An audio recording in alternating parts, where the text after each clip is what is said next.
Hello friends, we welcome you to our YouTube channel Facts, Information and Knowledge।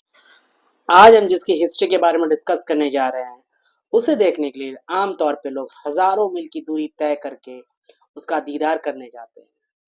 हम city of love की iron lady की बात कर रहे हैं। अरे ये कोई रियल लेडी नहीं है, ये तो लोहे का बना एक नायाब नमूना है। हम बात कर रहे हैं एफिल टावर की। फ्रांस 1889 में वर्ल्ड्स फेयर ऑर्गेनाइज करने वाला था। यह सेलिब्रेशन था फ्रेंच रेवोल्यूशन के 100 साल पूरे होने के। फ्रांस चाहता था कि इस वर्ल्ड फेयर में वो इस दुनिया को एक नया तोहफा गिफ्ट करे, ऐसा तोहफा जिसे कभी किसी ने देखा ना हो और जिसके बारे में कभी किसी ने कुछ सुना ना हो। यहाँ एंट्री होती है गुस्ताव आइफल की। गुस्ताव आइफल एक बहुत बड़े इंजीनियर होने के साथ साथ एक बहुत बड़े बिजनेसमैन थे। ये गुस्ताव आइफल वही हैं जिन्होंने स्टैच्यू ऑफ लिबर्टी का इंटरनल स्ट्रक्चर बनाया था।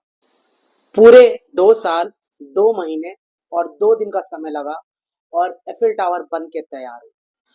कंट्रोवर्सी तो बहुत हुई, लेकिन बहुत लोगों ने सराहा भी। इसे मीडिया कवरेज भी मिला।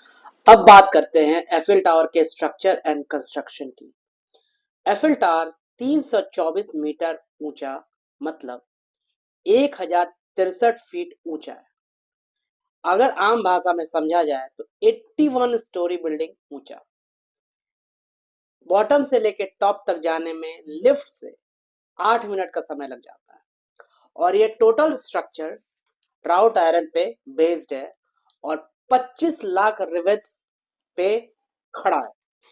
ये 300 वर्कर्स के रात दिन के मेहनत का नतीजा था कि एफिल टावर 2 साल 2 महीने और 2 दिन में बनकर कंप्लीट हुआ। अब वो घड़ी आ गई थी जब इसका इनॉग्रेशन होना था।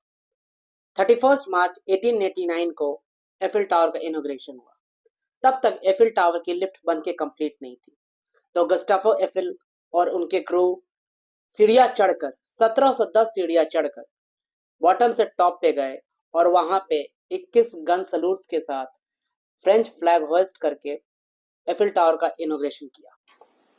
ऐसा नहीं था कि एफिल टावर बनने में कोई मुश्किल नहीं आई। इवन फ्रांस के लोग ही इसके खिलाफ थे। कुछ लोग कह रहे थे कि ये एनवायरनमेंट बर्बाद कर देगा, तो कुछ लोग कह रहे थे कि ये बस आयरन का ढेर है। यहाँ तक कि एक फेमस राइटर गाय दे मोपासां ने कहा था कि ये फ्रांस की ब्यूटी बर्बाद कर देगा। क्या आपको लगता है एफिल टावर ने फ्रांस की ब्यूटी बर्बाद कर दी या आबाद कर दी? जिस स्ट्रक्चर को वहां के लोग पसंद नहीं कर रहे थे, उस स्ट्रक्चर ने वर्ल्ड वॉर 1 और वर्ल्ड वॉर 2 में फ्रांस की बहुत मदद की। फ्रांस इसके टॉप से अपने फ्रेंच सैनिकों को रेडियो सिग्नल भेजा करता था, जिससे वहां के सैनिकों को बहुत मदद हुई वर्ल्ड वॉर में। एक हिस्सा ये भी है कि पहले एफिल टावर को सिर्फ 20 साल के टेम्परेरी स्ट्रक्चर के रूप में बनाया गया था, लेकिन टावर के टॉप पे एक रेडियो वॉच टावर होने की वजह से और लोगों की भरपूर प्यार मिलने की वजह से गुस्टाफो एफिल ने फ्रेंच सरकार को परसुएड किया और फिर एफिल टावर को परमानेंट स्ट्रक्चर में कन्वर्ट कर दिया गया। हर 7 इयर्स पे फ्रेंच गवर्नमेंट एफिल टावर को पेंट करती है रस्टिंग से बचाने के लिए। 60 टन पेंट लगता है सिर्फ और सिर्फ एफिल टावर को पेंट करने के लिए, और हर साल 70 लाख के करीब लोग इसे देखने आते हैं। और जो लोग भी फ्रांस आए और एफिल टावर नहीं देखा और उसके आगे सेल्फी नहीं खिंचाई, उनका ट्रिप अधूरा सा रह जाता है। हर वीडियो के एंड में मैं एक इंटरेस्टिंग फैक्ट शेयर करूंगा। गुस्टाफो एफिल ने एफिल टावर के टॉप पे एक सीक्रेट कमरा बनवा रखा था, जहां साइंटिफिक एक्सपेरिमेंट्स होते थे और वहां वो मोस्टली साइंटिस्ट्स को होस्ट किया करते थे। तो ये है हिस्ट्री एफिल टावर की, जिसने शुरुआत में लोगों की नफरत झेली, लेकिन आज लोगों का प्यार पा रहा है और एक सिंबल है डिटर्मिनेशन का और फ्रांस की इंजीनियरिंग का। तो फ्रेंड्स, कितने लोगों का सपना है एफिल टावर देखने का?